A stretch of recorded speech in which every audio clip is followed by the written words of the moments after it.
Of all our products, wall padding is the one that requires the most careful measurements before manufacturing. If something like a cutout for an outlet is off by even a ½ inch, the outlet could be rendered useless. To get started, you'll need a measuring tape, a pencil, a partner, and a blank piece of paper. The best way to record all the measurements we'll be taking is on a sketch of the panels.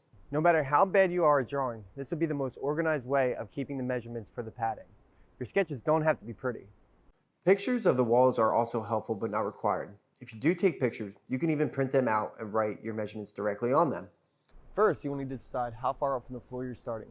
Measurements for obstacles such as power outlets, fire alarm, and windows originate at this point. This is usually just above the baseboard, or 3 to 4 inches off the floor. You should also decide at this point how high you need your padding to be. Our standard heights are 5, 6, 7, and 8 feet, but we can also do a custom height of anything under 8 feet. Next, pick a starting point on the extreme left or right of the wall. Notate where this is in your description. All measurements for the first panel start here. From there, first measure the length of the wall section. From the starting point to the first obstacle or corner that will necessitate a full break in the padding. After recording that on your sketch, we'll need to go back and record any measurements for any obstacles you may encounter. For each obstacle, you'll need to measure from the starting point to the near side of the obstacle, from the near side to the far side, from the floor to the bottom, and from the bottom to the top. One important note is that you need to account for not just the size of the obstacle, but for the required use. You don't want to make your fire alarms inaccessible. Also, while measuring, you need to record the location and rough size of any graphic that you want printed onto each padding section. These can be recorded in the same way as an obstacle, but need to be very clearly marked on your sketch as a graphic with a notation of what graphic specifically is going to be printed there.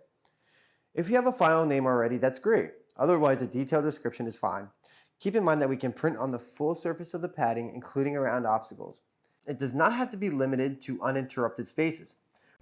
When you send over your sketch and description, please also include any graphic or file that you reference. After you've recorded all the obstacles and graphics needed for the first panel, we'll move on to the next panel and on around the full room. In our case, the next panel is a door. Doors can be measured in the same way that any other panel is, except that careful height measurements are needed, as well as consideration of door operation.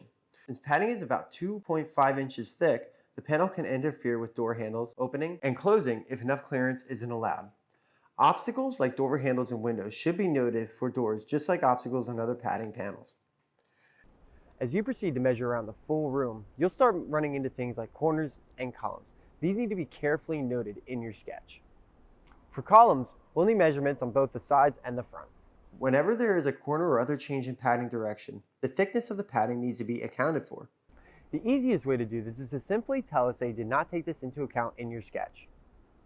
We can make the necessary adjustments to your measurements to avoid any overlapping issues. If you would like to account for this yourself, you'll need to subtract the thickness of the padding 2.5 inches from one side of each corner. Most importantly, you'll have to remember that you've done this when you're measuring for obstacles on that panel. It's easy to make a mistake this way, which is why we recommend you measuring everything from the corners and we make the appropriate adjustments. And that should be all you need to know to make accurate sketch schematics for great looking wall padding.